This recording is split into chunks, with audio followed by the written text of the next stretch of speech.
9 years old, and I live in South Carolina. Um, I've tried this once before, but we'll see if it works. I'm not sure. So when I was 13, my pediatrician thought that um, I was having some problems. I didn't have a period yet, which personally I thought was a little early to be even thinking about that. But she thought that I might have PCOS. So sent me to an ultrasound tech and no cysts on my ovaries. So we're clear. Waited another couple years. When I was 17, she decided to go ahead and give me Provera because I still hadn't had my period. And so she gave me Provera, and it gave me possibly the worst period of my entire life. It was extremely heavy, extremely painful, and it lasted like a week and a half. It was probably the worst time. And I was a teenager and a senior in high school. It was really, really tough. So from then on, I got married when I was 23 and we moved to a different state and new life. I was on birth control the whole time. Birth control, I realized, simply just masked the symptoms. It, I lost a little bit of weight on birth control, but not a whole lot. It really did just cover up what was going on. So I eventually got off birth control. My husband and I wanted to try to conceive a couple years after marriage, and nothing. I didn't have a period. I was really moody. My stress level was super high. So I went to my doctor, um, and she thought I might have PCOS again. And I told her, I was like, well, this is what they think I have, but I've never really been diagnosed.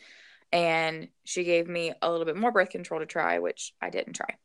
So when we moved to South Carolina, I decided to try a reproductive endocrinologist, um, who then formally diagnosed me with polycystic and wanted to give me Provera to try to get me to ovulate because that was our whole problem as to why we can't conceive. So I was given Provera, and nothing happened. No ovulation, no nothing, no change in hormones. So the next step was injections, which honestly, we just can't afford injections. So right now I've taken the steps to increase my lifestyle, just make it better, do better eating, more exercise.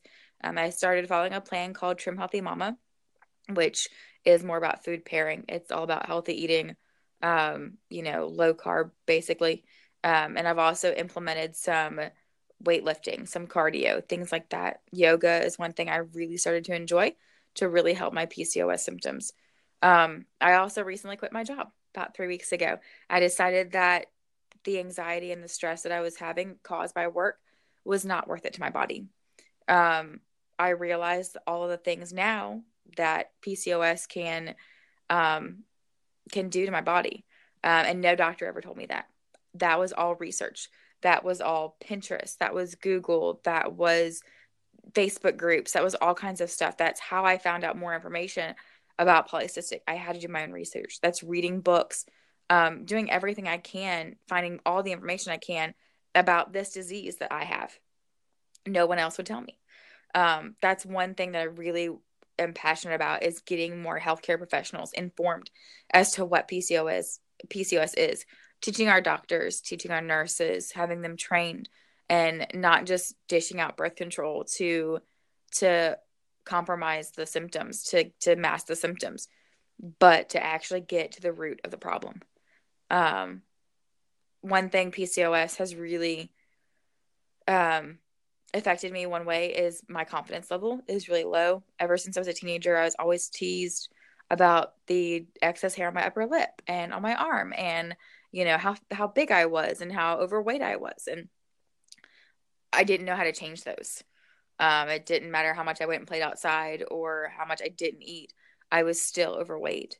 And so now realizing, that eating honestly a lower carb diet, cutting out a lot of the grains, even for me, cutting out some of the dairy, just because inflammation, that dairy causes inflammation, I know in my body, those things really took effect and I took to heart. Um, One positive thing about PCOS is the fact that um, I've learned that everybody has a story. My story is infertility and polycystic. And if I can get more people to realize that how we treat each other every day, just out and about, wherever, is really important, then maybe they'll think twice about that. You don't know what someone's going through. You don't know what they're dealing with. No, polycystic is not cancer or, epilepsy or anything that is life threatening. But there are certain things that come from PCOS that could be one day.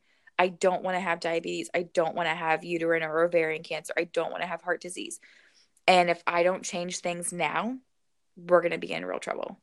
So I want to raise awareness about polycystic and what it is and how to change it.